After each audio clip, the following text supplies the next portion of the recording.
So many issues that I see come up quite a lot are things like in chord changes. So let's take a look at some of those. So let's take the example that I was using in the last video of changing from like a G major to a D major.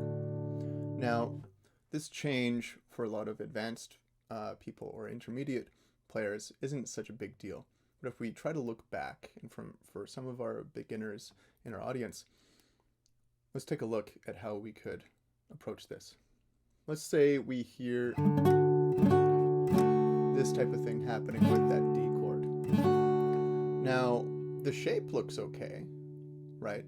This looks like how a D chord is supposed to look like. However, there are a few things going on here. So I can look at that, I can hear it, I'm identifying there's something wrong there. It's not sounding the way that it's supposed to. So, what should I ask myself? What do I know about things like buzzing or muting? Well, oftentimes buzzing can happen when we're not pushing with enough pressure, or if we're not right tied up on the fret. So, if we are too far back on the fret, we might get that buzzing sound, right? And we can fix the problem by pushing down really, really hard. That did fix it. But I'm pushing down pretty hard here. So if I move closer to the fret, I need less pressure and I can get that same clarity. We can experiment with this. If you're playing, say, this one D note here on the 3rd fret on the 2nd string, push down with just enough pressure that it's now no longer buzzing. Now slide that back with the same pressure. Halfway through the fret, it's already buzzing. All the way back, doesn't sound like anything. Now push down with enough pressure to make that sound as clear. That's the threshold for me before it starts to buzz. And then loosen off again. And the closer we get to the fret, the less pressure we need. So that's a good lesson to learn and to know where that balance is. We can always push down harder if we're not getting the tone that we like. So, push down harder, closer to the fret. Really good. So let's say that we are also hooking our thumb up here. And when we hook our thumb up here, our palm gets brought closer to the neck.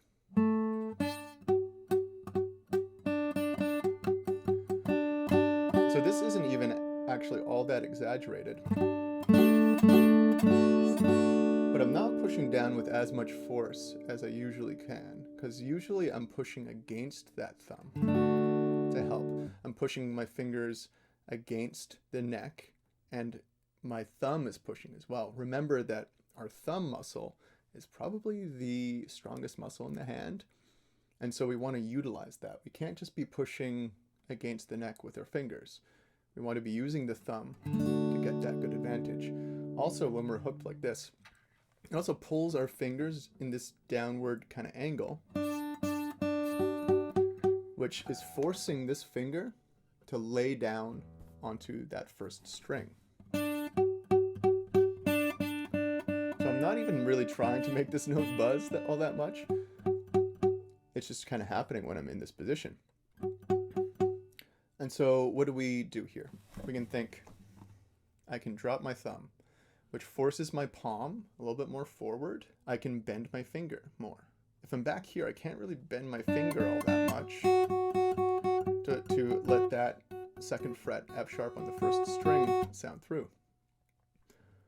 So we can drop the thumb down, drop our palm a bit forward. You want to watch to see if you're tensing your shoulders as well. We can relax that. And this finger is just bent enough. Here's it not bent enough. Here's it bent enough. Now you can see that that was like a very, very minuscule micro movement. It's just like a micromillimeter almost sometimes. So we can experiment with that and then see if you can get into that chord.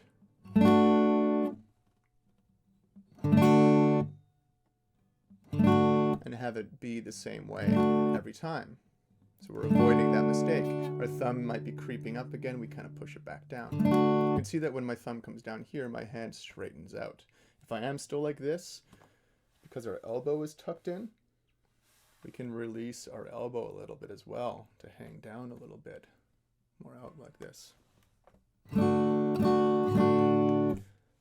So this is a very common problem. Oftentimes as well, if we're playing through like scalar kind of passages, if we're getting clipped notes,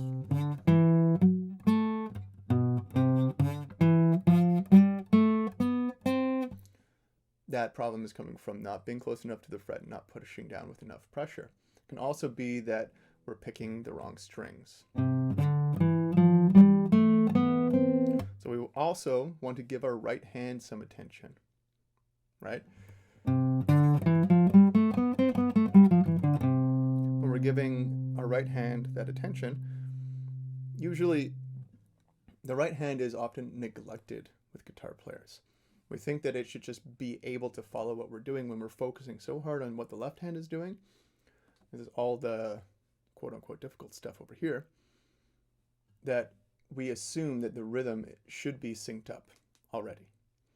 But that's usually not the case. So we actually have to pay attention to it. We can actually watch it, put our eyes on it, because where your eyes go, your kind of focus goes a lot of the times. A lot of times people rely too heavily upon like playing without watching. They'll look off into nothingness, and then they'll play a wrong note, and they'll be like, "What? Why am I playing that wrong note? Why am I playing that wrong note?" And they're not watching what they're doing. Their focus is over here, right? People become so obsessed with seeing guitar players like playing without watching and their eyes closed and all that kind of stuff. That's great, but when we're learning and we're trying to perfect something, and we're playing with our eyes closed or we're watching somewhere else, how accurate do you think we're going to be? We're probably more likely to play a buzzed note or a clip note or a wrong note if we're not looking at what we're doing.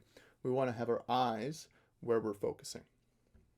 If we're learning the music from a sheet in front of us, you can be watching there, you can be learning over here as well, looking over here when we're focusing on the right hand. This is where we want to also practice strum patterns.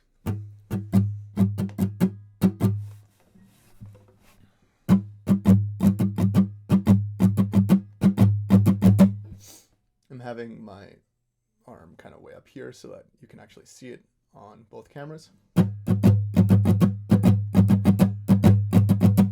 So strum patterns people get very locked into, but we can focus on the right hand and we could try something different.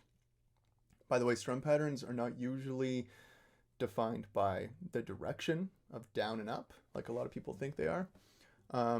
It's about rhythm. People get too locked into the direction they're playing, and then they'll play the strum pattern with a completely incorrect rhythm. I'm like, it doesn't matter which way you are strumming.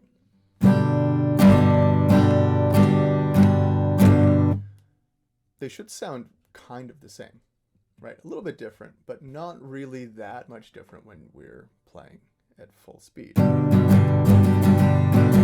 So typically, this comes down to being able to count. 1, 2, 3, 4. 1, 2, 3, 4. Or in threes, 1, 2, 3, or in sixes, 1, 2, 3, 4, 5, 6, whatever it is. And being able to subdivide and count things like that. I have further videos on how to do this, not within the scope of this course. But we can interpret that rhythm in many different ways. On the downbeats, on the numbered beats, usually I'll have a downstroke. On the offbeats, or the notes in between, 1 and 2 and 3 and 4 and, I'll put an upstroke in. So the upstrokes only happen on in between beats. 1, 2 and 3 and 1, 2 and 4 and 1, 2 and 4 and. The upstrokes are only coming in between those beats. and the down strokes were all on numbered beats. So if we're having a problem with timing, it could be a left hand issue, but we want to pay attention to the right hand. If we're doing a finger pick thing, oftentimes we really do have to isolate that. We can do the right hand thing without the left hand entirely. We can just practice that. And then we want to integrate it slowly, right? If we're doing a certain picking pattern, we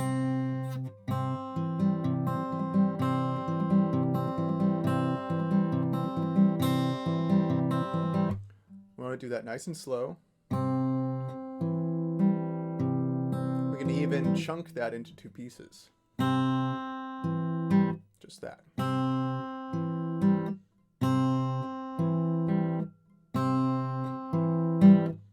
Right, and then we can do the other half.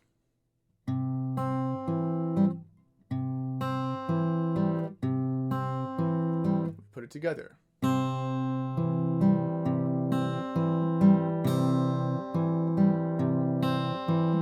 Before we add it to the whole thing.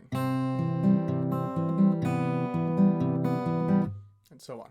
If we're having sloppy kind of notes, we can, again, come down to, we can come back to, is our picking and our fretting lining up? Are we playing the correct string? Are we playing at the correct time? So we can take the time to really, really try to sync these things up. Okay? So those are some common problems and a few solutions to think about. We need to think about finger placement, finger pressure, if we're muting strings below it, and isolating our right hand from our left hand so that we can really get the most out of our practice and then integrate them together.